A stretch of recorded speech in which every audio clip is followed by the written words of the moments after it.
Before we begin, I will not be spoiling the ending of the game or showing off the final boss. Everything else I will try my best to analyse.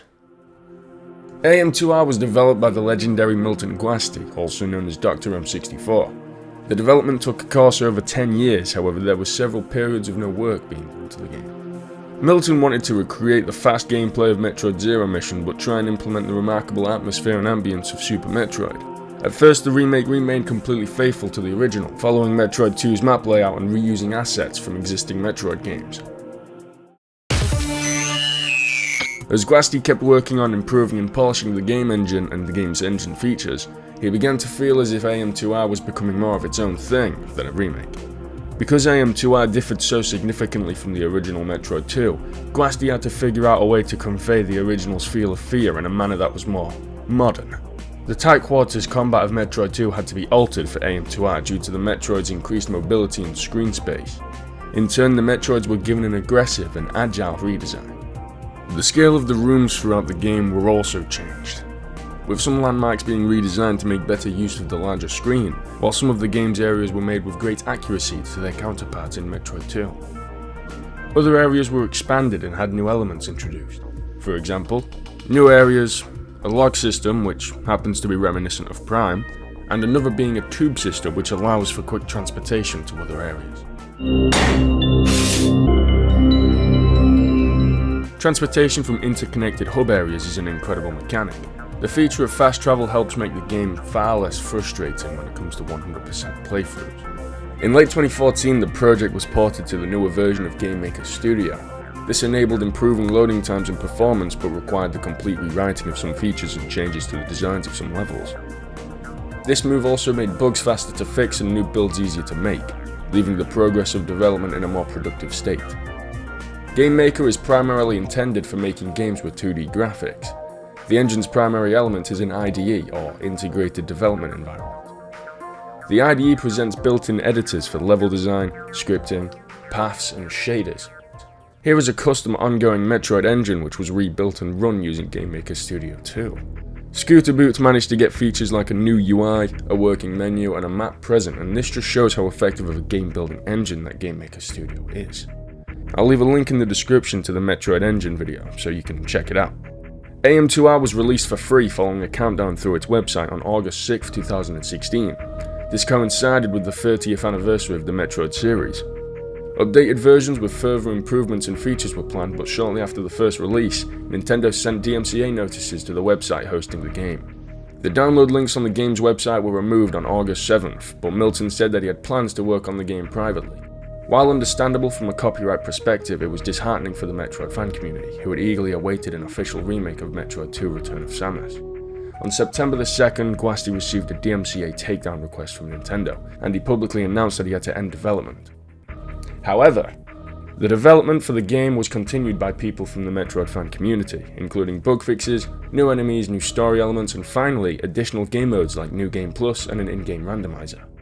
To anyone who doesn't know what a randomizer is, it basically shuffles the locations of power-ups in-game.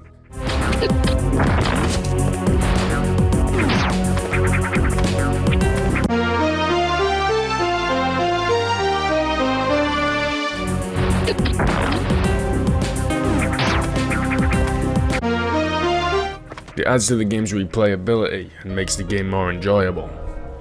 The most apparent aspect of AM2R's graphics and art design is the complete visual overhaul from its 8-bit origins.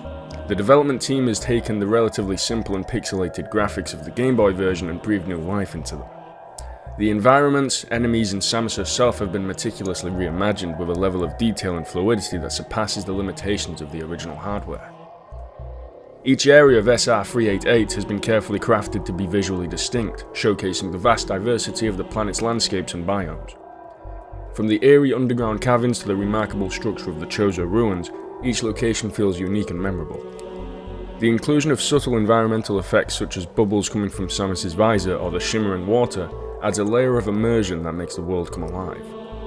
The smooth and seamless animations in AM2R contribute significantly to the overall visual appeal. Samus moves with grace and precision, fluidly transitioning between her various abilities and power-ups. The enemies exhibit natural movements and behaviours, making the world feel more dynamic and reactive. The inclusion of the different animation sets for each enemy type further adds to the game's polish.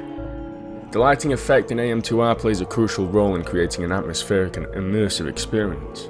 Dynamic lighting brings depth and dimension to the environment, and strategic use of shadows amplifies the sense of mystery and suspense. The careful balance of light and darkness adds to the tension, making the journey through this world an emotionally engaging and captivating experience. AM2R's gameplay is the heart and soul of the experience, and it truly shines in this aspect. The game maintains the exploration-driven non-linear style that Metroid is known for. Players are made to navigate through labyrinth-like corridors, caverns, and underground tunnels to eradicate Metroid threats.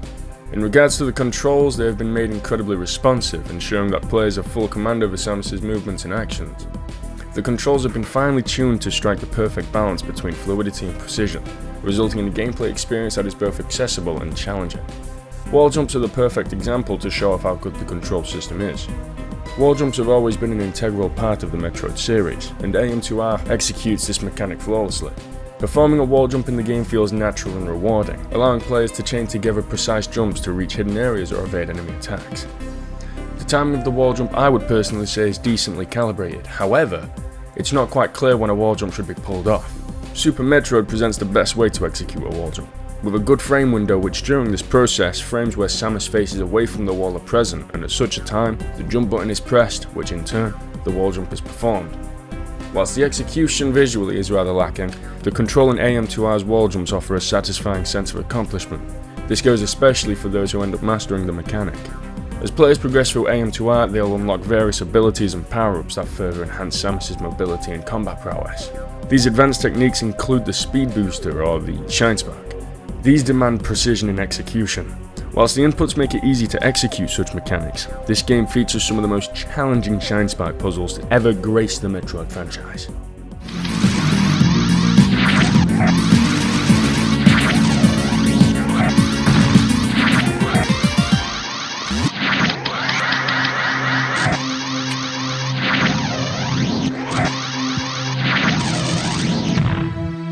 As you'd imagine, this game follows Samus Aran, who aims to eradicate the parasitic Metroids from SR388. That right there is the entire premise of the game. That's it. The level design in AM2R is thoughtfully sprinkled with puzzles and hidden secrets. Players will encounter environmental puzzles that require clever thinking and efficient use of Samus's abilities to progress. Or, sequence breaking. Additionally, numerous hidden areas and upgrades await discovery, rewarding observant players who both frequently look at the map or thoroughly explore their surroundings. The inclusion of these well-designed puzzles and secrets add an extra layer of depth to the exploration aspect of the game. AM2R's level design excels in creating an immersive atmosphere. The careful attention to environmental details such as lighting effects, sound design, and background art contributes to the overall ambience of each area.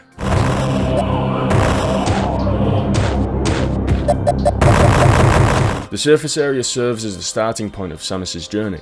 It acts as a hub connecting various sections of the planet. In this lush and open environment, players are introduced to the game's mechanics, controls, and the atmosphere of the game. The surface is riddled with relatively weaker enemies, allowing players to familiarize themselves with the controls. Next is the Golden Temple. The Golden Temple is a mysterious and ancient structure that holds significance in the lore.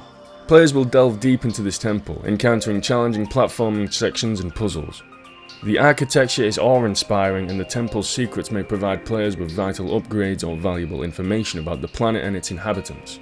The Hydro Station is an underwater area filled with flooded chambers and aquatic-themed enemies. Players must utilize their underwater mobility upgrades to explore this region fully. The dynamic water effects and enemy encounters create a unique and challenging experience for players, making it stand out amongst the diverse areas of SR388. The industrial complex is a mechanical maze of conveyor belts, machinery, and hostile robots. Navigating this area demands precision in platforming and reflexes. As players progress, puzzles related to the complex's machinery are encountered, adding an element of problem solving to the gameplay.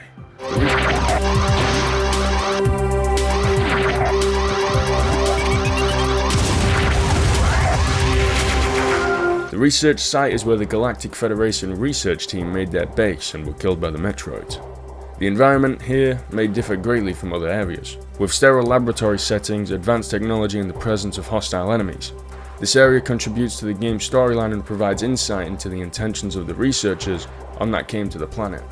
The tower is a weapons research and development factory, and is guarded by aggressive combat drones using advanced shield plating. These robots are designed to fire at any living targets and seek to quickly eradicate any organic matter that may enter the tower. The power plant is a new area where geothermal power is generated to power all facilities within the complex cave system of SR388. This stage is found as a sub-area of the tower. The distribution center is an entirely new area added to the game. The center's main purpose is to serve as a backtracking hub, which connects to prior areas using fast-traveling pipes. New enemies called robo-mines are present throughout this area. When touched or shot at without the ice beam, they explode and release waves of electrical energy that will damage Samus severely, with or without invincibility from it. The search and rescue hideout is a secretive location. At first the area seems pretty empty, save for a lone Alpha Metroid. After killing it, Samus attempts to return to the tunnel system only to find the exit blocked. Returning to the Metroid's chamber, Samus finds a newly uncovered passage leading upwards.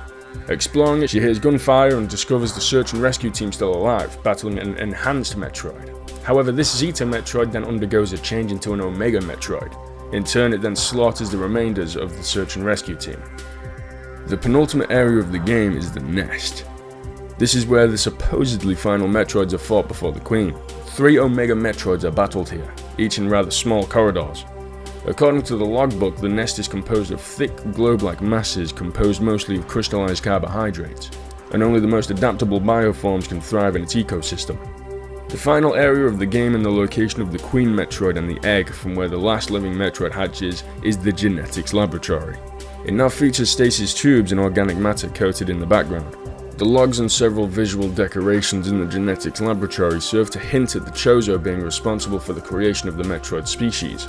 8 Metroid larvae are fought here, just like in Metroid 2. AM2R reintroduces classic Metroid foes whilst also introducing a few new ones. Ceres and Arachnis are both old bosses, with both being featured in Metroid Fusion. The Torizo is also an old boss, with him being shown in Super Metroid. Only this time he has been heavily enhanced, with new attacks and a fresh new design scheme.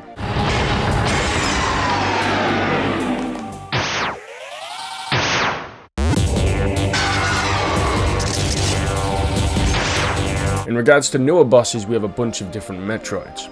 As with the original game, it only takes 5 missiles to kill an Alpha Metroid. The more Alpha Metroids Samus kills, the more ability they gain.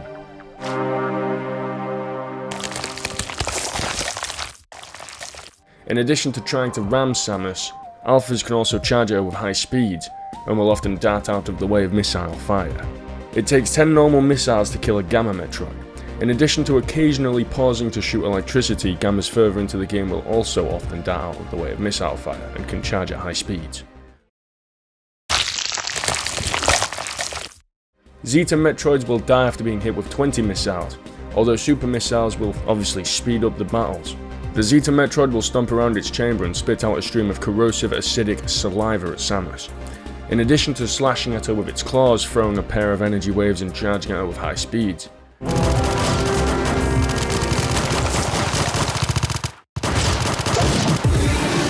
As the apex predator of SR388, the Omega Metroid is the most powerful of all Metroids.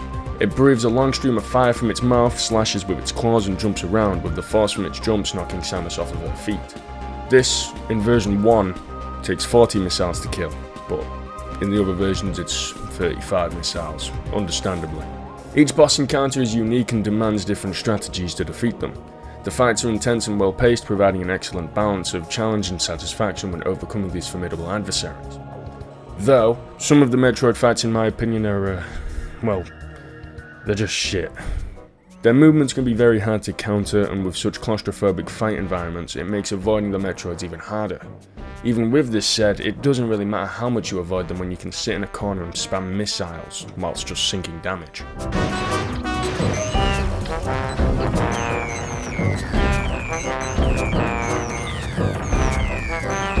AM2R's soundtrack deserves special mention for its nostalgic yet modernized tunes. The game features remastered tracks from the original Game Boy release, revamped to suit the updated atmosphere.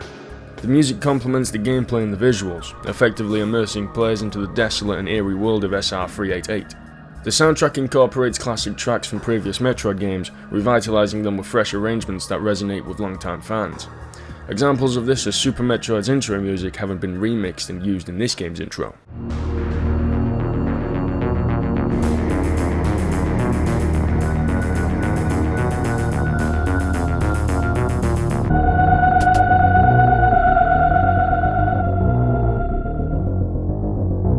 The industrial complex being mixed from Metroid Prime 2's Luminoth, or Great Temple theme.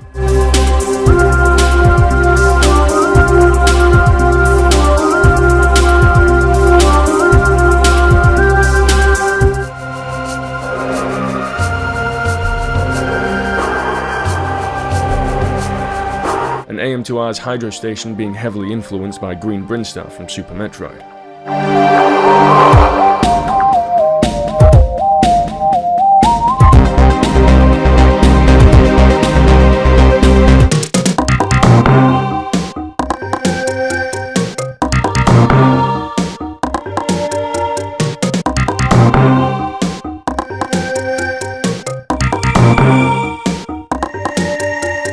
However, with this said, these tracks aren't just ripped from Prime or Super Metroid. No, they have been mixed into a new score, making them become just that little bit more interesting.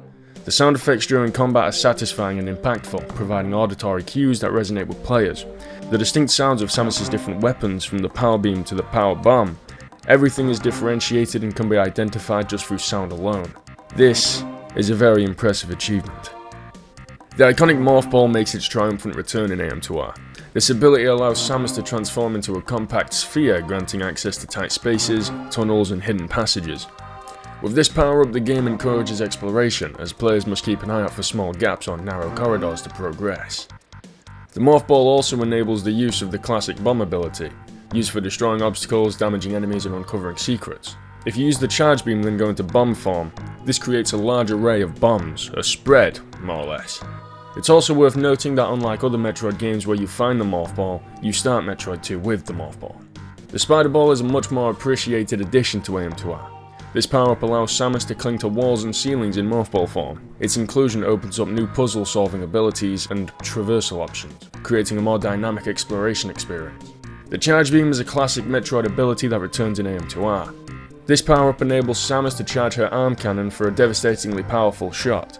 The ability adds a strategic element to combat, as players can choose between regular shots for rapid-fire situations or Charge Beam for higher damage situations. Furthermore, just like in Metroid Prime, holding down the charge ability brings any dropped items towards the player. Upon research, the name for this feature is the Tractor Beam effect. The Space Jump is a fan-favourite ability that grants Samus the power to jump continuously in mid-air. This power-up significantly improves mobility and allows players to reach higher platforms, evade enemy attacks, and access previously inaccessible areas. The fluidity of the space jump in AM2R adds a layer of satisfaction. This is in regards to both the feeling of executing a string of jumps and in the addition to increased exploration. Alongside this, I'm happy to say that it is far easier to pull off and master the space jump mechanic than in Super Metroid. As someone who used to speedrun that game, I can personally say that the timing was rather tedious to master on Super Metroid in comparison to AM2R.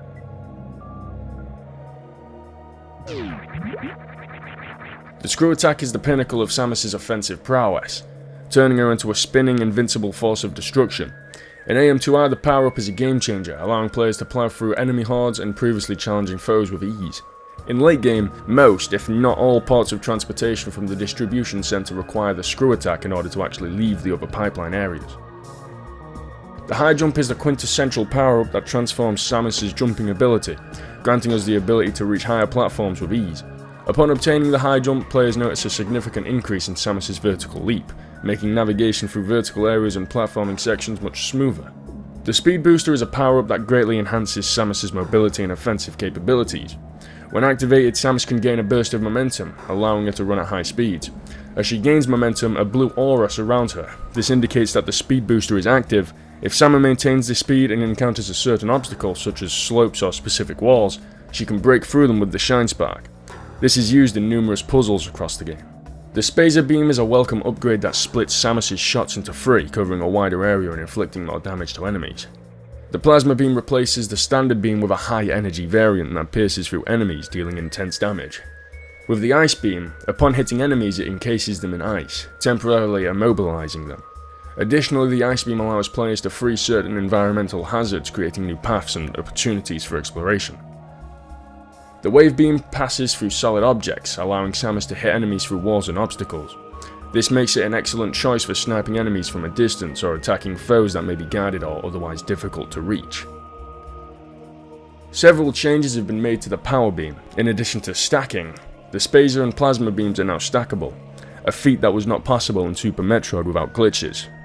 With this said, as a result of beam stacking, the rate of fire decreases the more the beams are stacked together. This is of course for balancing purposes.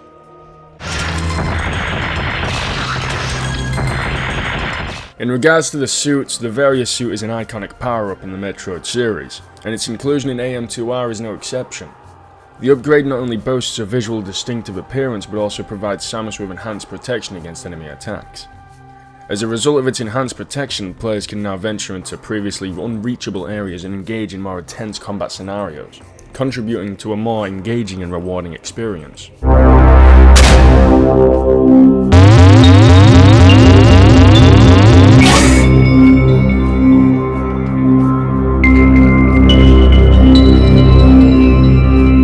The introduction of the gravity suit in AM2R brings about a visually striking transformation for Samus, reinforcing her growth and empowerment. The iconic purple and green design represents a major milestone, symbolizing her mastery over hazardous environments. The most significant attribute of the gravity suit is its immunity to environmental damage, including extreme temperatures and hazardous liquids. This enhancement also allows Samus to explore hostile areas with ease and provides players with a newfound sense of invincibility, encouraging a more daring and thorough exploration. Beyond its environmental resistance, the gravity suit's most notable feature is its ability to nullify liquid movement impairments. Underwater exploration becomes a seamless and enjoyable experience, eliminating the cumbersome controls that often accompany submerged sequences in other games. Hell, even this one. The item spread in AM2R I would personally say is rather imbalanced. There are areas that are riddled with power-ups like this part of the Chozo Ruins, which has 3 missile packs practically on the same screen. Though in other environments, there are almost no items in sight. It makes these parts of the map feel, well, quite empty, really. In regards to the additional game modes, Fusion Mode increases enemy damage and replaces the normal power suit with the Fusion suit. Additionally, organic enemies spawn X-parasites instead of energy capsules and missile ammo when killed. In New Game Plus, the lava is already lowered, so you can play the game out of order.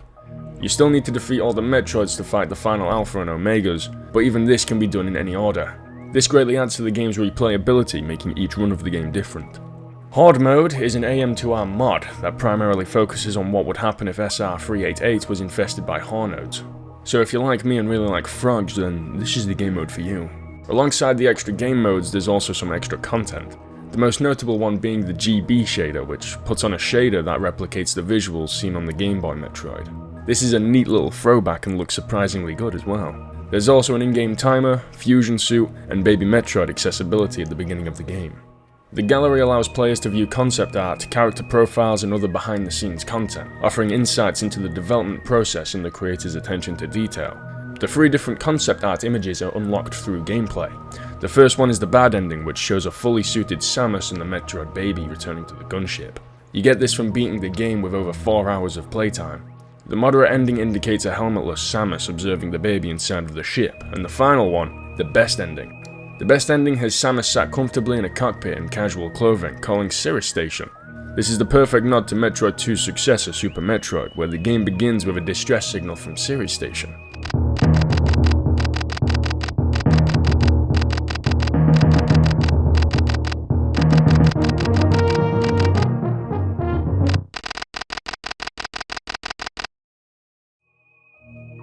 To unlock the art for the best ending, the game is required to be beaten in under 2 hours, and for the moderate ending, just above 3 hours. In conclusion, another Metroid 2 remake is an exceptional fan-made homage to the Metroid series, successfully capturing the essence of the original Metroid 2 Return of Samus, whilst adding modern elements that enhance the overall experience. My final rating for AM2R is an 8.6 out of 10. The game's graphics, gameplay, level design, and music come together to create a captivating adventure that pays tribute to the Metroid franchise's legacy. And of course, it would not be a Metroid game without a self-destruction sequence.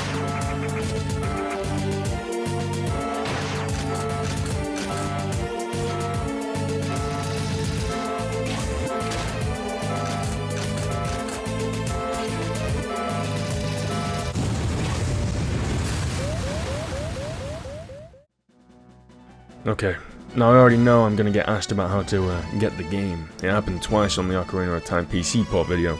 So, go ahead and download the latest version of the AM2R launcher and extract it. I'll leave the link in the description down below so you can go ahead and get it from there. Just follow the instructions that I'm giving. For this I'm using WinRAR, but other programs like 7-Zip will also do. With that installed, open it in your extraction program, mine obviously being WinRAR, and extract these files into a folder in a location you won't forget. Once the files have been transferred, go to the folder these files are in, and double click on the AM2R launcher. Here we have the launcher. Can you guess what we do next? No? Fuck you. Press download, then the patch files install for you. Now this is the part where I can't help you. You need to find yourself a safe and suitable AM2R 1.1 zip to use.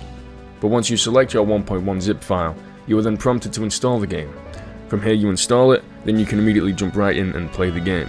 Fuck you for making me do that. I knew someone was going to ask me about it. But in all seriousness, I hope you enjoyed the video, and thank you for watching.